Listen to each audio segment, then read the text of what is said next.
Hi there! In this video we're going to be looking at phonetics and pronunciation.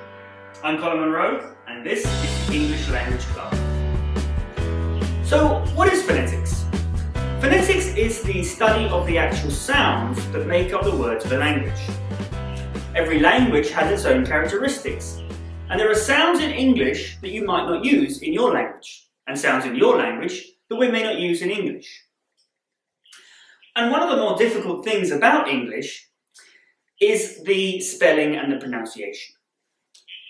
We only have 26 letters in the alphabet, but modern English uses about 44 different sounds.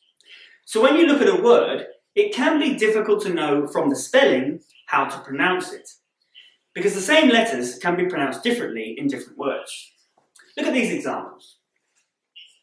Busy, word, cue, laughter, cone, and chaos. All of these words, and many more, can be difficult to pronounce because the spelling in English is not phonetic, and it's often very inconsistent.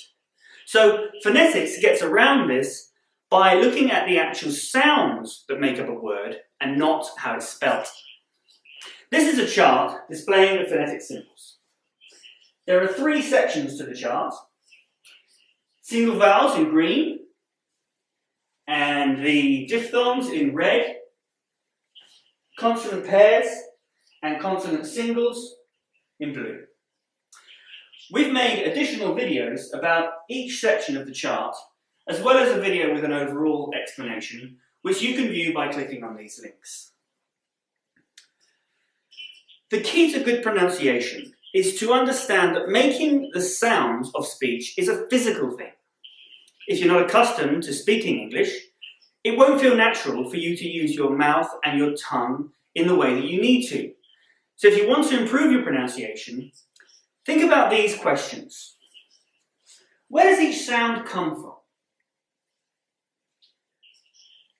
Is the jaw open or closed? What shape is my mouth? Where should my tongue be? Does air come out of my mouth when I say the sound? Is it voiced?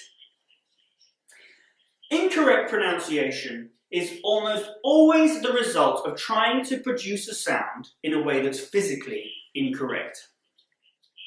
If we look at those difficult to pronounce words again, we can spell them out using the phonetic symbols to see exactly how they're pronounced. Busy. Here we can see that the U does not make the sound that we might expect. Instead, it makes an I sound. It's not boozy or buzzy, it's busy. Word. Here, the O together with the R is pronounced and that's confusing because that sound is often spelled with an ER. Q. This word's got a lot more letters than you might expect, and most of them are just silent. Laughter.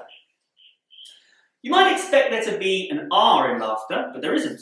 And also the F sound is represented by the letters GH.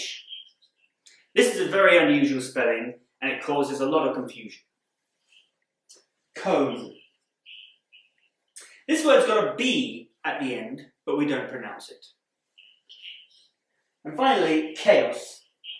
This is spelled with a CH. And CH is more commonly pronounced ch, like in church. But in chaos, it's a k, like in cat. So, you can see how there are many inconsistencies in English between the spelling and the pronunciation. And phonetics gives us a way to write the words as they're pronounced.